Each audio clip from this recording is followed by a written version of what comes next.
Welcome back to Brighter Morning with Bo. I am Bo Tiwari, your host, and we're very glad that you are looking at MCTV, Multicultural TV in Trinidad and Tobago and the region. Our first guest is Mr. Vasant Bharat, former Minister of Government in several capacities, and we will have a discussion about what he's thinking as we approach Budget Day on October the 4th. Mr. Bharat, Vasant, how are you? Hi, good morning, Bo. How things? And very good morning to your listeners and your viewers. Thanks for having me on. How are you doing? I'm very well. Very relaxed. I have doing a lot of stuff around the home and so on, but very relaxed. Thank you. Well, COVID has done that to a lot of people, which is to say that once you're homebound like that, you find things to do that you have. But it also what it's done is also allowed you to recognize what the important things in life are. Yeah, well, that is true too. There might very well be a values change throughout the world. I think it's going to make a difference. Anyway, this morning we have the budget. The Minister of Finance will come and read the budget on Monday the 4th. And I just wanted to, as we've been doing all week and the week before, we spent about 3 weeks talking to people on this. This might be the third week. And we are happy to hear your views. As you look at what is happening in the country, you look at what is happening in the world, we are here now. It looks like the Minister of Finance is highly focused on the issue of revenue, as I think he must be, given our situation with energy.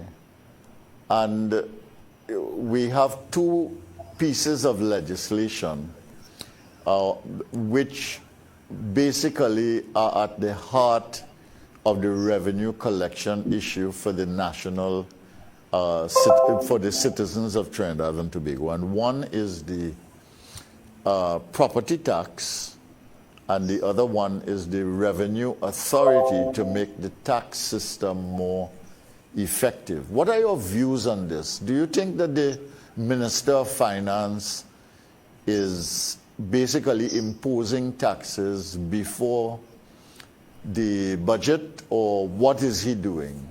Is he cleaning up or what? Well, I think, first of all, what has happened here, Bo, is that the minister has boxed himself in by his own inadequacies and the inadequacies of the government in terms of the economic policies that have been implemented over the last 6 years. Remember that we are now entering our 6th year of continuous deficits. We're now entering our 6th year of zero growth or negative growth in Trinidad and Tobago. We're now entering our 6th year where our reserves our foreign exchange reserves have been depleted. And we're now entering our 6th year of continuous borrowing. And in hindsight, and in fact, for many of us like yourself and myself and others who are pronouncing on these economic policies over the last 6 years, clearly they've all failed. And the government is now in a position where their only mechanism for raising revenue is to tax the population.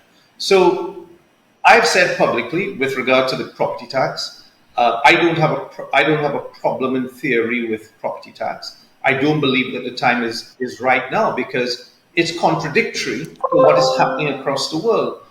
Across the globe, what governments are doing is putting more money into the hands of people. In Trinidad, we're taking money out of people's pockets essentially by taxing them. So I don't think it's the right time. I think businesses are going to suffer. I think that their businesses and the population are already under tremendous strain as it is based on what's happened with COVID. A number of people have lost their jobs. People are finding it difficult to actually purchase food, let alone increase their rents, which will happen with property taxes. The cost of living will go up because gas stations will will have property tax imposed on their services will go up. The cost of food will go up. The cost of books will go up. The cost of clothes will go up. So the cost of living to the average citizen will increase. So I think it's the wrong time for property tax at this point in time. I also think that it's oppressive in the sense that older people, pensioners, people who are disabled, people who are not well, they're going to have to pay property tax, or they're going to have to jump through bureaucratic hoops to prove that they can't afford it. But in any event, as you know, the property tax accumulates and accrues to their estate. So when they die, the person who inherits the estate still has those property tax to pay. So I think it's oppressive in that manner. And thirdly, I think it's discriminatory in that if you and I both own houses next to each other, and I've been liming and partying for the last 20 years, and you've been saving very prudently and investing in your home, today you are going to have to pay more property tax than I will, because it's based on the quality and the value of the home based on rental value. So I think that those are issues that I have with property tax, and I think that the government will do well to listen to the population at this particular time. And I think you and I both are individuals who believe, and I heard your intro when you're talking about the situation of education. I think you and I are both individuals who believe that communication is the key to success in implementation. And this is one area where property tax essentially at this point in time is being rammed down the throats of a number of people, and I think there's going to be some kind of pushback.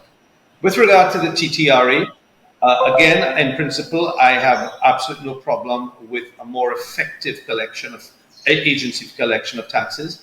Revenue authorities are very successful across many parts of the world. In fact, most European nations, I think 7 of them, have implemented a revenue authority: the United States, Canada, Mexico, South Africa, Singapore. The list goes on and on. In fact, 80% of world trade is conducted through countries that have implemented.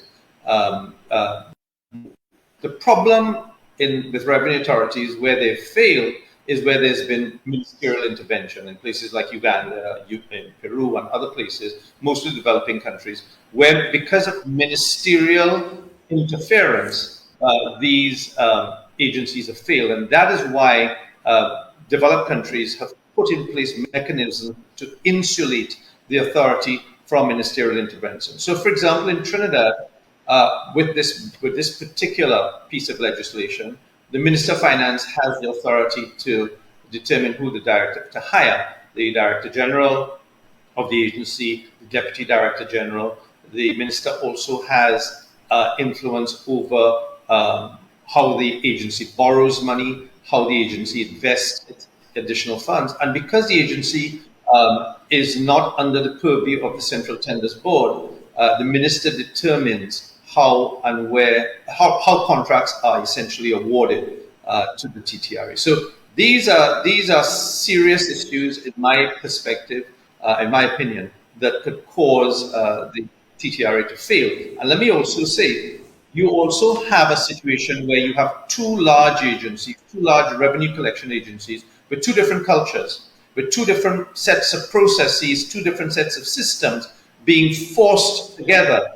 And I think you will know better than I do, and better than most, when you attempt to do that, you are looking at a significant perspective Dissonance. of having failure and having failure as a direct result. And I think that we're rushing into it. I don't think we've thought it through properly. I think it's a good idea in essence, because I think we all know there's significant amount of inefficiencies and corruption at both agencies. And what this will do is essentially, if it's done properly, it will downsize the support functions, which in many instances are duplicated. It will create greater efficiencies for taxpayers. So those are my issues. I think they both. I don't have a problem with either, but I think that as usual with this government, they've not thought it through properly.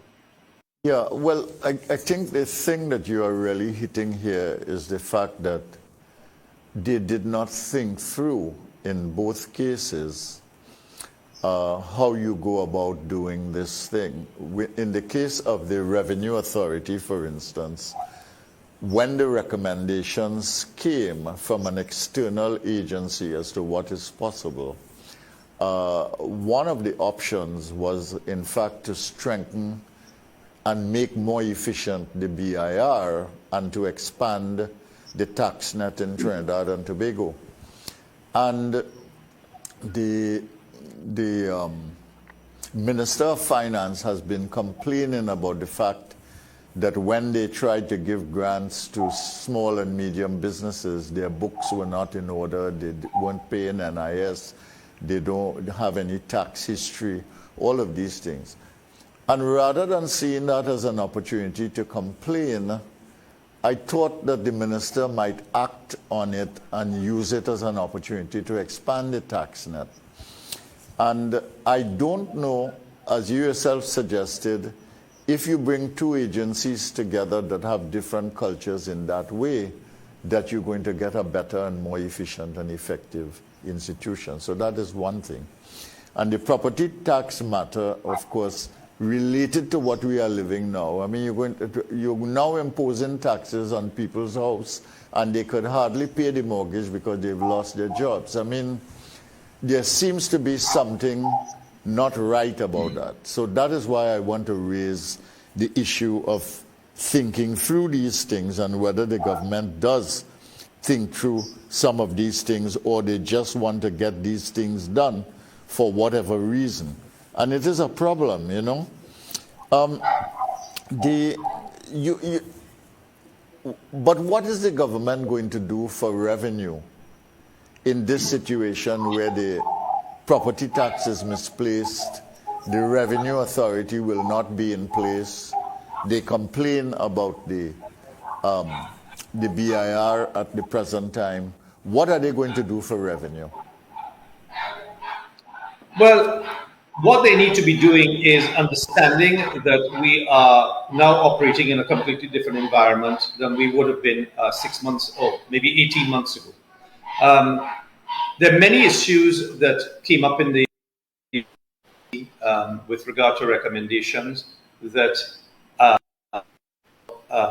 before, where, as we would say, there were low-hanging fruit. There were many government projects, there are many private sector projects. You know, the private sector identified about $650 million worth of construction-ready, shovel-ready projects that were just awaiting regulatory approval. And you will know regulatory approval essentially comes through town and country, through the regional corporations and so on.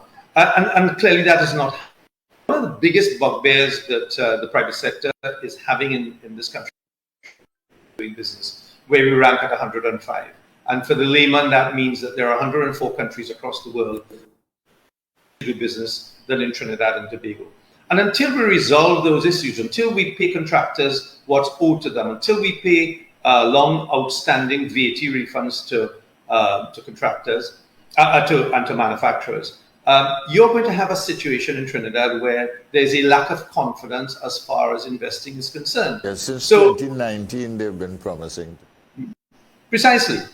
There's close to $10 billion worth of excess liquidity in the banking system. Sitting there, entrepreneurial spirit as it is, Bo, as you know, people don't want to leave their money sitting there unless they have no choice, simply because what are they earning? 1%, maybe 1.5% in the bank.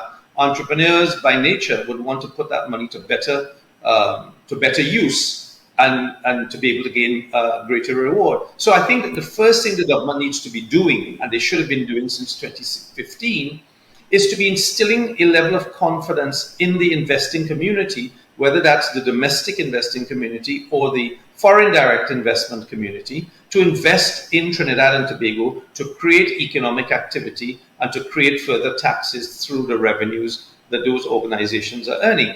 And they've not done that. So yes. I am not quite sure what advice people like yourself or myself can give to this government that they would heed that we've not given already. We've talked about the issue of diversification now for many years. Even during our time, we talked about diversification, and to date, very little has been done. Natural gas and oil has increased again very recently, and of course, that is unfortunate for us. Fortunate in one way, but regrettable in another. because it leads us back into this sense of comfort that, well, we don't really need to diversify any further, or anymore, or diversification is not as urgent or as critical as it may have been 6 months ago when the price of oil was down to zero and natural gas prices were depressed. So we're not planning for the next 20 years in Trinidad and Tobago. We plan in 1 year cycles, and I think that is the unfortunate thing. I think, yeah, and I think that our budget statement here this year, the minister and the government has the opportunity really to press the reset button and to paint a vision for Trinidad and Tobago that will give the population some level of hope as to what this new picture looks like, rather than just an accounting exercise of saying this is our expenditure, this is how much money from oil and gas, etc. This is our deficit, and clearly we're going to have to finance this deficit either through increased borrowings or taking money out of the Heritage and Stabilization Fund. I suspect they're probably going to utilize the SDRs, which I would rail against in terms of utilizing the SDRs that really were a windfall that we were not expecting.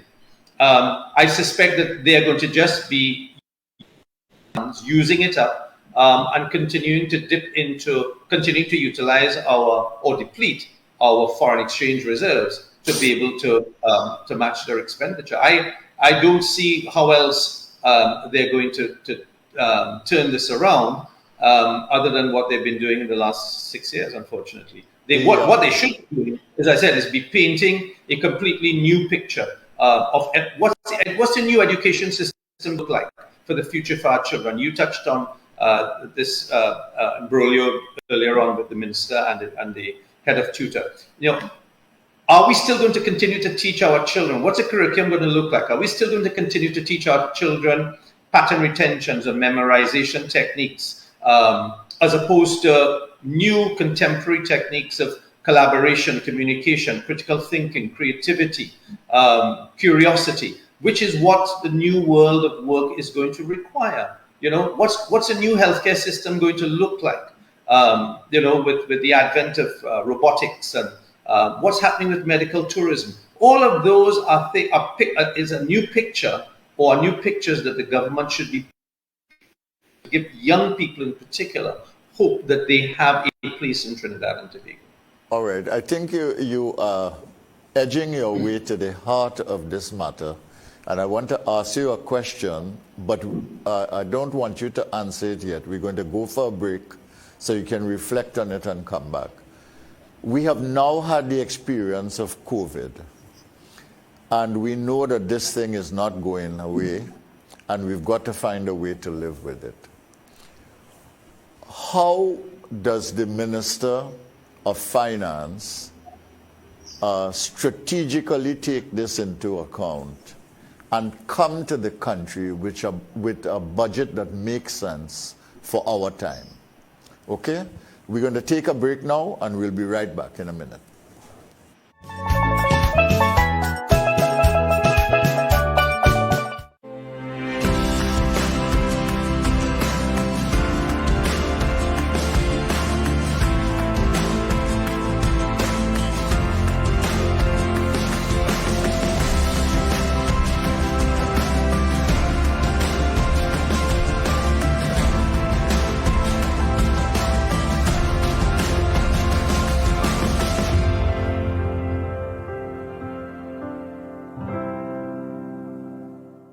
Welcome to Lifetime Solutions, where you can trust your roof to us. Our services include custom fabrication, steel framing, roofing installation, on-site roll forming, roofing maintenance and services. Call 223-ROOF or 223-7663 for a quote today, or visit our website www.lifetimesolutionstt.com. Lifetime Solutions. You can trust your roof to us. Call 223-ROOF or 223-7663 for a quote today, or visit our website www.lifetimesolutionstt.com.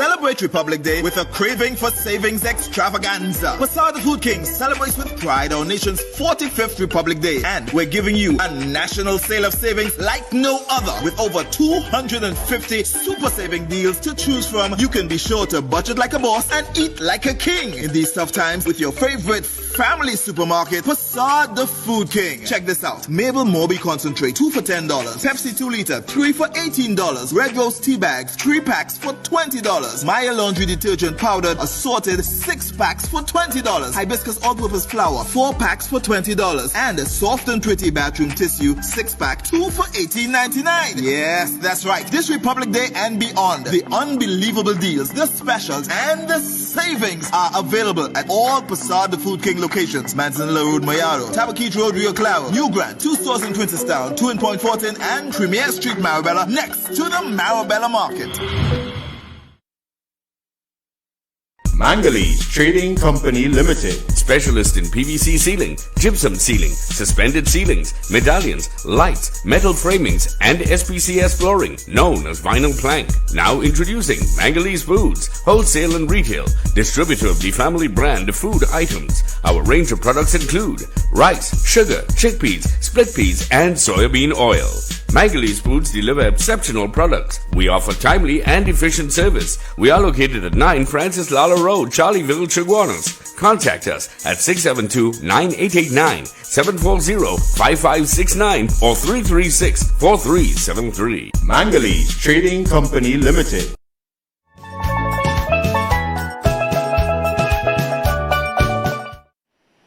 Welcome back to Brighter Morning. I am Bo Tiwari. Our guest this morning is Vasant Bharat, and we are talking with him about the budget. We asked him a question before the break, and we'll have him respond at this point. Well, first of all, Bo, the minister has to signal, not just in words, but by actions, that it cannot be business as usual. The entire world has gone through what Trinidad and Tobago is going through, and the recovery in different parts of the world are going to be at different rates. The ones that are going to succeed are the ones who've gotten out of the blocks quicker and who've recognized that significant changes have to be made with regard to how they've operated in the past. And they've drawn a line in the sand and said, look, we've made mistakes. This is what has happened. We understand that we have to plan differently and we have to do things differently in the future.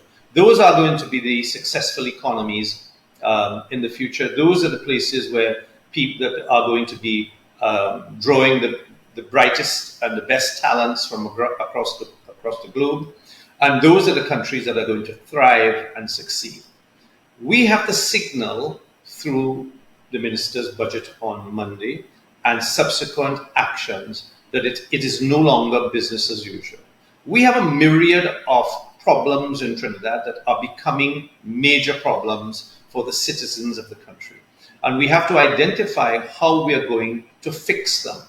But most importantly, we have as leaders in the country, as government officials, to set an example that we are prepared to be measured.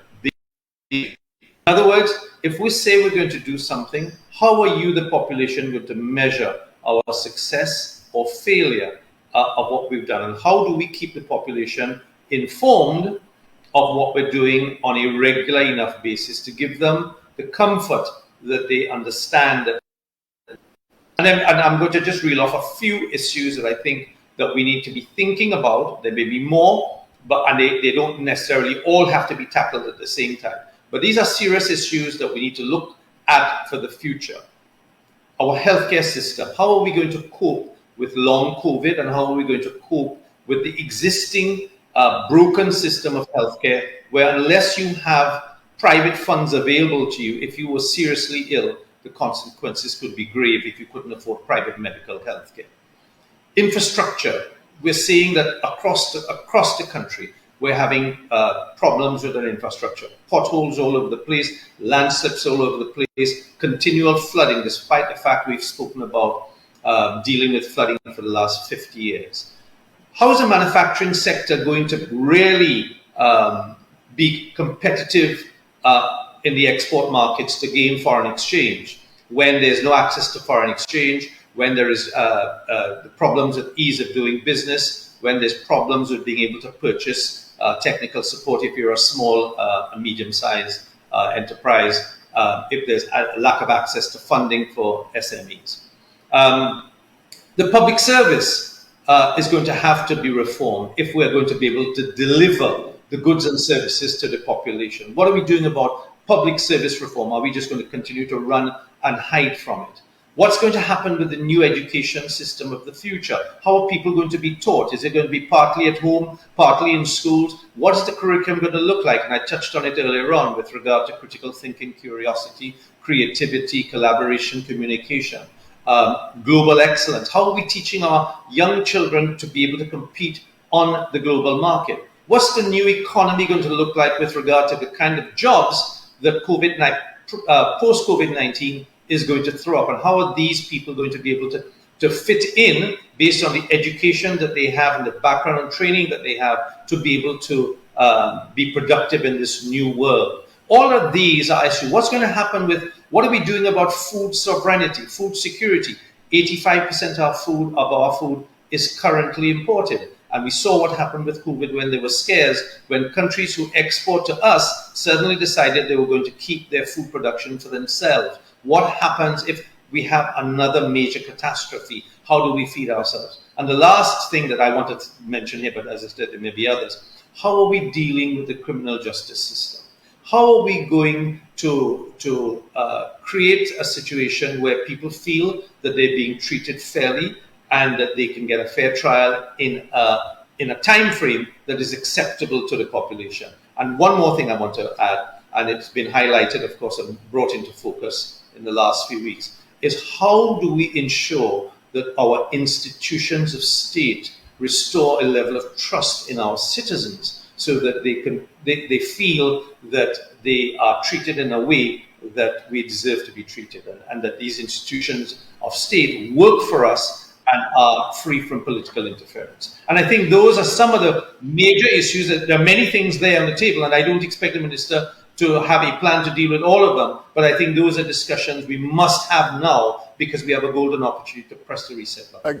I think in the things that you articulate, you're really making a case for comprehensive reform and basically using the reality of the COVID experience to say, look, this is the time to do it. We cannot postpone it anymore. And we must take the bull by the horns and do what is required to make us sustainable in a very, very different but highly competitive and uncertain world. And I don't know, I mean, I'm hopeful, but you know, the last 6 budgets did not get us to economic revival. It did not get us to recovery. As you yourself pointed out, there has been no growth. So what is he going to do, you think, or what must he do? What must he absolutely do to stimulate investment in the economy and to revive economic and commercial activity?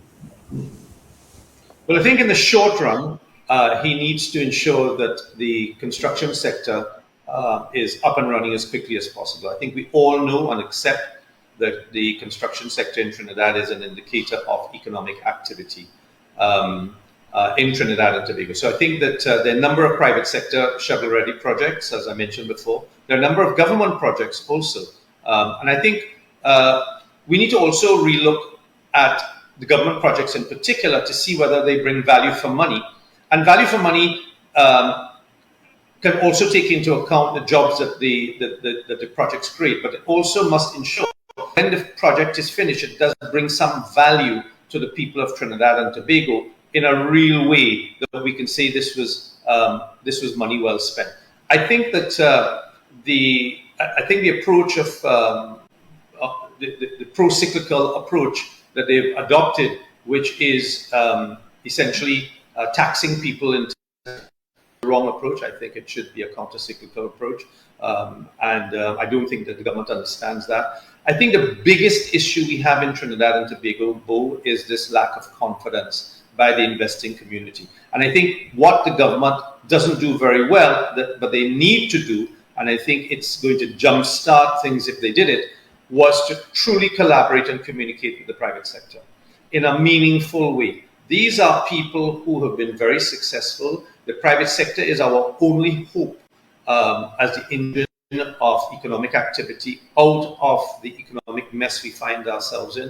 And I think that they have to be nurtured. I think that the private sector has to work in collaboration, truly in collaboration with the government, ensuring that we put things in place to get the levels of investment and confidence up. And I think if we don't do that, I think we're just going to be continually borrowing more money. We're going to be continually taking money out of the Heritage Fund. And our reserves are going to continue to be depleted. You know as well as I do, Bo, that our foreign exchange reserves started off at 11 billion in 2015. The minister is boasting yesterday, I think, that we're back up to, or recently, we're back up to 7 billion as a direct result of the injection of the SDRs of 644 million. But the reality is, if one were to dissect the foreign exchange reserves at the moment, you will see that 2.5 billion of that represents borrowed money from foreign borrowings. 2.1 billion represents monies taken from the HSF, and 644 million is on the SDRs. And so therefore, if you were to take all of those out and you look at the net effect of how much money would have been in our foreign reserves, I think we're down to about $2 billion. We would have been down to about $2 billion. And what we're doing is we're just putting a plaster over the existing sore until it busts open, and it will bust open because it's not sustainable. And it really is fooling the population to getting them to believe that our reserves are really at 7 billion, when in essence it's really down to about 2 billion if you take out the factors of the money taken out of the HSF and the foreign exchange borrowings. And that is not a sustainable issue. And I read recently where Mala Dukran was saying that the Bahamas and Trinidad and Tobago are going to be the next two countries to default. I don't think it's imminent, but certainly at the rate at which we're using our foreign exchange, it's not too far off. All right. Thank you very much, Vasant, Mr. Bharat, for being with us this morning. We've got a break for the news. I want to thank you for this candid conversation and constructive about the budget and about development in Trinidad and Tobago. And on another occasion, maybe after the budget, we will talk again.